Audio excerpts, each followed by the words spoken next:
Hi everyone. So we can't put this any more clearly. The monarchy is not good for tourism. Here's how we know. Tourism is a major part of the UK economy, worth around £127 billion a year. UK residents and visitors from overseas spend billions of pounds on hotel bookings, visitor attractions, restaurants, theatre tickets and much, much more. Overseas visitors alone add £28.4 billion to the British economy. There are countless organisations set up to support the industry and to promote Britain, its constituent countries and our large towns and cities as tourist destinations. The leading organisation, Visit Britain, claims that they alone added as much as £951 million to visitor spending in 2018. Tourism employs almost 10% of the UK's workforce and attracted 40.9 million visitors to the UK last year. And none of this has anything to do with Britain having a monarchy, yet still this nonsense persists. According to a poll a few years ago, as many as 80% of the British public believed the monarchy was important for tourism. And it's not hard to see why this view is so widespread. Journalists looking for an easy story churn out the same old figures and statistics without stopping to look at them carefully, while companies jump on royal events in the hope of cashing in, reinforcing the perception that royalty means big money from tourists and customers. And then there's Visit Britain. In November 2010, William and Kate announced their wedding, which would be held the following year. Visit Britain responded by claiming that the event will be great for tourism. In their press statements, they said the monarchy generates £500 million a year in tourism revenue. Now that simply isn't true, and Visit Britain should have known it isn't true. At the time, Republic sent them a Freedom of Information request asking for any internal documents relating to their press release. They sent us a memo from their research department to their press office pointing out that they had no evidence that the economy would be helped by a royal wedding. Quite the opposite, in fact. Their statistics showed that in 1981 and 1986, the years of the last two big royal weddings, tourism revenue fell. We then took a closer look at that £500 million figure Visit Britain had put out. To get to that figure, they added up the revenue of every single ticketed visitor attraction that had even the slightest connection to royalty, past or present. There is absolutely no evidence provided to suggest any of that revenue was because of the monarchy, rather than an interest in the history or the merits of the individual attractions. Now, Visit Britain has stopped using the figure, but the £500 million still does the rounds, being endlessly repeated as fact by journalists, businesses and even fact-checkers. It's worth also pointing out that while £500 million might sound a lot, it's a tiny figure when compared to total GDP and Britain's tourism industry. It's actually smaller than the margin of error for calculating GDP, so even if it were lost to the economy, the country wouldn't notice. Now remember, this is the best figure anyone has ever come up with, which we know, nevertheless, is completely made up. But if it was accurate, it only represents 0.01% of the UK's economy and just 0.3% of income from Britain's tourism industry. £500 million is approximately 1.9% of the UK's heritage tourism revenue. So even when attracting people to the UK for our history and heritage, the royals just don't make any difference. Anyway, as I said, this figure is nonsense. It doesn't show any link between the income and the monarchy. In 2018, I sent another Freedom of Information request to Visit Britain, asking for any data or research they might have that showed the impact of the monarchy on tourism. And they couldn't provide any. Yet the tourism line keeps getting repeated, even while it's admitted there is no evidence. This article is typical. Liz Sharple supports the article's conclusion, saying, "It is not difficult to agree with the verdict of this fact check, although, as it points out, data specifically identifying royalty and monarchy as the main motivator for travel is hard to pinpoint." What Liz is saying here is that she concludes the monarchy is good for tourism, despite having no evidence to support that view. The article itself says, "There is an absence of data as to whether tourists go to the UK specifically because of the royal family. However, while tourists might not be primarily attracted to the UK solely by the monarchy, the spectacle of royal events and access to parts of the royal estate across the UK enables Visit Britain and other national tourism agencies to build on Britain's tourism appeal, which blends heritage, pageantry and the contemporary." In other words, although we can't prove royalty is a draw for tourists, agencies like Visit Britain can use it as a draw for tourists. They can, but they don't. A quick look at Visit Britain's promotional campaigns shows very little or no use of royalty to promote Britain as a destination, with only a passing reference to palaces and castles when talking about heritage attractions. After The Guardian reported Republic's Freedom of Information request, Visit Britain's then chair and CEO both met with us to discuss their press statements. Toward the end of the meeting, I put the point as simply as I could. There is no evidence that if the monarchy were abolished, tourism revenue or visitor numbers would fall.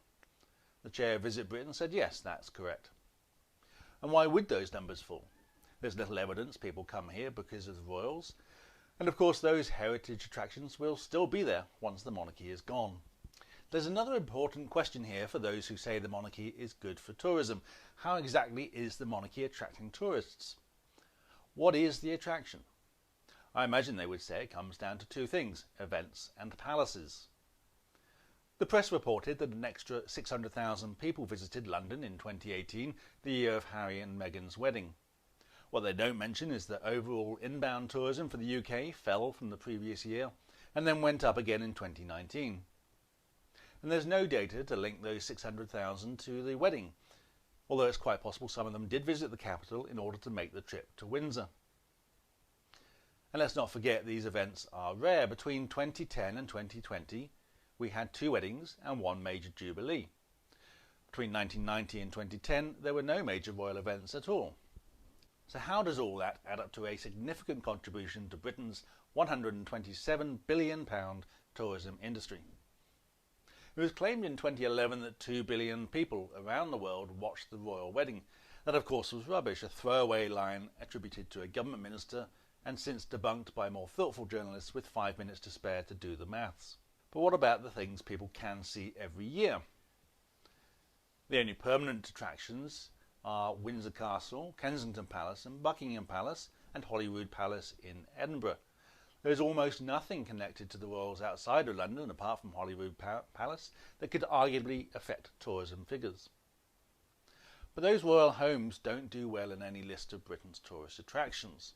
According to figures from the Association of Leading Visitor Attractions and the royal household's own figures for their residences, Buckingham Palace is at best the 69th most popular attraction in the UK. Windsor Castle does better, but is still only at number 18 behind Chester Zoo, Somerset House, Edinburgh Castle and the Botanic Gardens in Kew. Kensington Palace, which attracts visitors most of the year, comes in at 68 on the Alva list. The Tower of London, on the other hand, is the 9th most popular destination in the UK, and the royals haven't lived there or had much connection with it for centuries. And this is the point. Palaces and castles attract interest because of their history, not because of today's royals. Get rid of the monarchy and Buckingham Palace and Windsor Castle can be fully opened up to tourists all year, funding their own upkeep through ticket sales and offering a unique glimpse into Britain's past. Buckingham Palace is thought to contain one of the largest and most valuable art collections in the world, including the largest collection of Van Gogh paintings. Yet it's all hidden away. The palace has the potential in a republic to become a world-class museum and gallery, open all year round. I can just imagine the garden walls and gates taken down, the road between the palace and Green Park pedestrianised, along with the Mall, and people being able to wander through the grounds and the courtyard. Now that would attract visitors. If you still believe that the monarchy is good for tourism, then please send me the evidence and I'll put up a new video admitting I'm wrong. Ultimately, this is a claim made up by royal supporters. It's up to them to prove their point. Now, I really hope that we get to a stage where journalists and monarchists simply stop talking about tourism when discussing the monarchy. Not only because their claims are nonsense, but because it should be totally irrelevant to any discussion about the monarchy. The monarchy is part of our constitution, is corrupt, secretive, bad for our politics and totally unprincipled. Saying we should keep it because of some money coming in from tourism isn't a moral argument. It says we're more concerned about doing what's profitable than what's right. The good news is that we can do what's right without losing a single pound in national GDP. In fact, I would bet that Britain becoming a republic would be such huge news it would attract more attention than any royal wedding ever has. So don't believe the tourism nonsense. It's not true and it's not relevant. I welcome all our overseas visitors with open arms, but what they enjoy doing on holiday should never be the basis of our democracy. So that's it from me. Some people also say there are other economic benefits from having the monarchy, citing a report from Brand Finance. I'll be back with another video to talk about that. In the comments section below you can find some links to the articles and information I've mentioned in this video. To find out more about Republic, visit republic.org.uk, where you can also join, donate or get involved. Robert emailed with a few ideas for videos including patriotism, the claim the monarchy unites the country, and the state of public opinion. I will be taking a look at all those issues in the near future, so keep those ideas coming.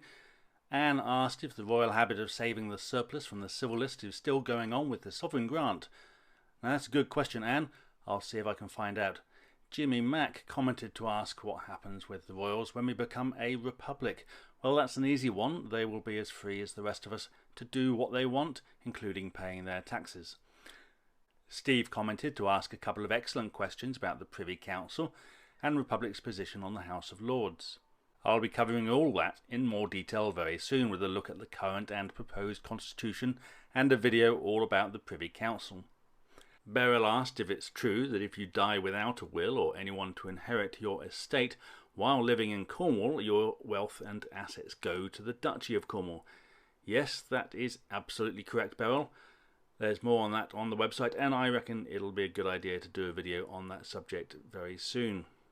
Akila emailed raising the issue of inequality and how the country can never be sincere about wanting to be egalitarian while keeping the monarchy.